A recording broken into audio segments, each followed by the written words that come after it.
Happy Saturday, guys. Today we're doing two benchmark workouts. We're doing that Jackie workout, doing reverse Jackie, 30 pull-ups, 50 thrusters, 1,000-meter row. Then we're doing regular Jackie, so starting with 1,000-meter row, 50 thrusters, then 30 pull-ups. The first round, you have 15 minutes to get through, so reverse Jackie from 0 to 15. You finish early, you rest until the 15-minute mark before you start regular Jackie, which starts off the row, ends off with the pull-ups. And you'll do that from 15 minutes to 30 minutes there. Goal is to finish both within the caps, so within those 15-minute caps. This first one, we've done this one in the past, so I advise you guys to go check your journals, see what you scored on this one, see if you can beat your score from last time. Then the second half kind of depends on your skill level, your experience here. Try to at least finish this within the 15 minutes, or even try to get close to matching the time that you got for reverse Jackie. I know that's going to be a little challenging, but I would say for those of you that are more comfortable with these movements and have experience with them, let's try to get close to that time. Maybe we don't hit it, but maybe we're off by a minute or two. That's still really, really good as a comparison to regular Jackie and reverse Jackie there. So goal again, try to finish both within the time cap. Pull-ups, bent over rows are always an option for them. Thrusters, again, if we don't really have a barbell, we can just use one single object and go for our thrusters there. 1,000-meter row, most of us probably don't have a rower at home, so you guys can go for your a run, or you can substitute for skips. So for the run, I would say about an 800-meter run. And then for skips, if you're gonna go for double unders, I would say about somewhere around 200 to 300 double unders. So I would say about 250 kind of in the middle there would be a good idea for your, as a substitute for the rowing instead. You can also do burpees as an option. I would say something that's about 3 minutes of work, 3 to 4 minutes, maybe around 40 to 50 burpees would be a good substitute for the row as well. So after this one, guys, once you're done, we're gonna cool down with just a little bit of mobility on this in today's afterburner. 10 and 10 scap pull aparts, kind of getting that stretch in your scap there, and then 10 and 10 T-spine twists, making sure we have that nice range of motion, kind of alleviating any of those tightness around our upper body there. Hope you guys enjoy today's workout and the afterburner. We'll see you guys next for the warm-up video. Okay, let's get ready to warm up here. Today's warm up is an AMRAP 6. So we're moving for 6 minutes. Okay, so it's not about doing 1 round, 2 rounds, 3 rounds. You move at the pace that you consider is a warm up that gets your heart rate going elevated, that gets the muscles fired up in the movements that we're trying to get your hamstrings, your glutes, and your upper back muscles like your lats, your rhomboids.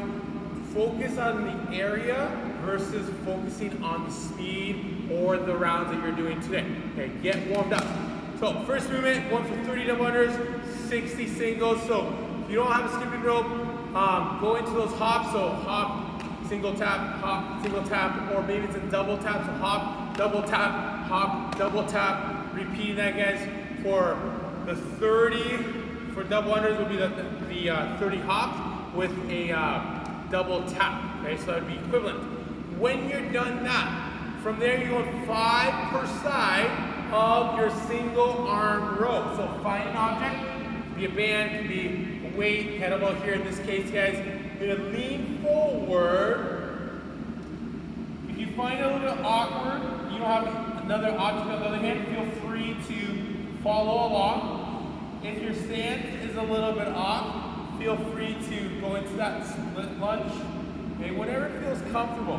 But the intention here is, again, squeeze your shoulder blades together, pull your shoulder blade back, start pulling that object by pushing and flexing your elbow, so pushing your elbow to the ceiling without shrugging forward.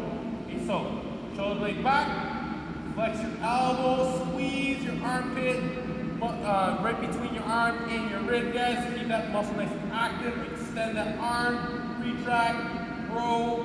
Again, going for 5 before you switch sides.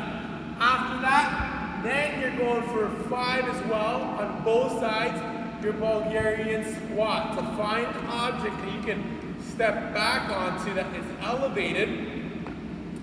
I'm choosing a smaller object because I know some of you guys may not have a taller object, but if possible, maybe it's the couch, maybe it's a chair. Picking a higher object to allow you to get into your hip flex a little bit better. Lower object, you just need to get longer. Okay? From there, you're gonna go down. Think about knee go straight to the floor. Okay? Squeeze your butt to get that quad stretched out. Then drive through your heel to activate your hamstrings. At all times, you guys think about keeping your glutes nice and active so your pelvis is in a neutral position versus in this tilted position. So glutes tight, core tight. As you're doing your Bulgarian squat, going for, again, 5 on both sides where you're trying to really fire up hamstrings and your glutes while keeping that core and hips in control, okay? And go for 6 minutes, get warmed up. Hopefully that gets the heart rate going for you. Start off with a bent over row. So in that bent over row, feet are hip width apart, knees are perpendicular, don't round your back, so flat back, feeling tight, maybe you're up a little bit more, that's fine. If possible, drop down. From here again, you're gonna row that bar, in my case, as close as you can to the body. So if I had a single object, I'm still thinking about nice and tight with my elbows, not to the body, but the back, to allow me to mimic that tight bar path that I can get with a PC pipe or bar. Try to use just one object for those thrusters. So we're going to hold that in the front rack position. We're going to come down, again, nice and controlled, just like that smooth deadlift. Coming down with control on the way up. Be explosive with the hips and drive that object straight overhead. Make sure, again, with that squat on the way down, we're staying tall with those elbows, making sure they don't drop at the bottom. Okay guys, so for the afterburner, we're starting off with 10 and 10 Scap pull-aparts. You guys can use a band, or if you have a belt, you can also use that for this exercise here.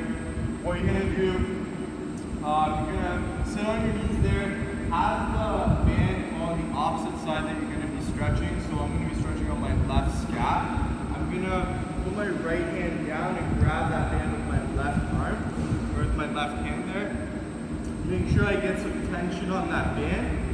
And I'm gonna let that band kind of pull my shoulder blade through. Then I'm gonna pull that shoulder blade in the opposite direction, resisting that band. And then kind of let it pull through.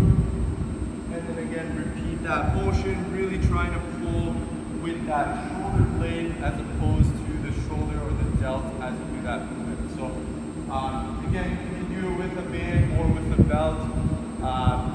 Really try to get that scap to kind of get pulled apart from the other, and then you're going to pull it back into that normal position when you go back into that neutral position here. You're going to do 10 and 10 per side. After that, we're going to go for 10 and 10 T-spine twists. So we're staying in that same position. This time, our hand's going to go behind the back of our head here, keeping our back flat. We're going to twist as much as we can, trying to get that elbow to the ceiling. Then we're going to bring that elbow all the way into our forearm. Then again, all the way up. Then back to our forearm. Try to watch that you don't stand up with the movement, so you shouldn't be twisting up like this. Really try and stay flat the entire time as you do that movement. 10 and 10 per side there, guys, of those T-spine twists.